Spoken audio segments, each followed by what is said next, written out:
Leonard de derecho con Loyo. Aquí viene Fernet sobre la banda. 30, 20, 10, 5. ¡Hasta luego! ¡Touchdown!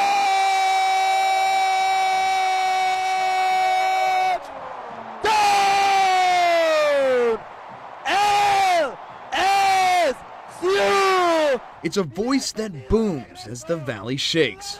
You may not be able to translate, but you know what Mario Jerez is saying. The LSU student and New Orleans native is a lifelong LSU fan with an eye on a sports career. His time in the booth started abruptly 4 years ago when he was tossed in front of the mic during the 2012 matchup against North Texas. A dream realized, but in his first tongue, Spanish. I want to call games for a living, and for me to get to do that as an 18-year-old for LSU, who to open that season was the #2 team in the country, the defending SEC champions, national champion runner-up, it was just absolutely surreal. While Jerez's calls might sound more like something you'd hear in the booth during the World Cup,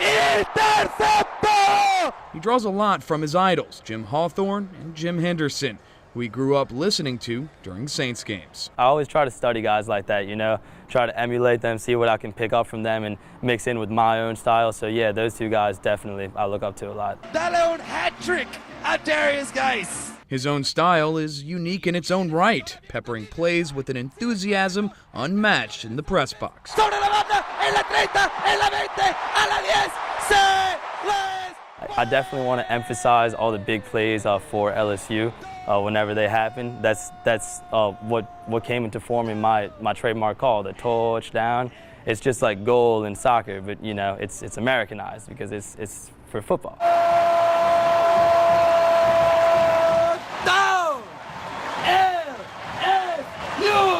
And with players like Darius Geis and Leonard Fournette on the gridiron, there's a few more trademarks in the works for Jerez. Qué gran esfuerzo desde número 7, corre encima de un defensor. That means what an effort by number 7. He just ran over another defender, and that's something I say a lot. This season, Jerez gained viral fame when LSU football posted a few of his calls on Facebook, drawing a larger English-speaking audience. He's thankful for that, but knows his job is to bring the Tigers to thousands of fans who want to call Los Tigres their own.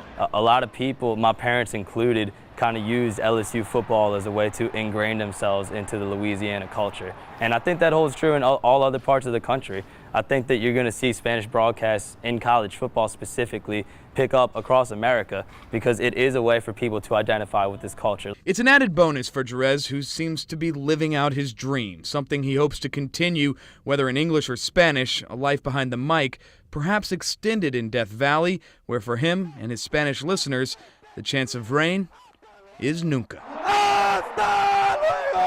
Getting the opportunity to announce the games for some of these players and some of these teams, being in the same stadium the other night with Nick Saban and in the same stadium as some of these players like Tyrann Mathieu, Patrick Peterson, and even some of the great announcers, like being in the same press box as Vern Lundquist. That's a huge honor to me. The fact that I'm able to go do this just means the absolute world to me.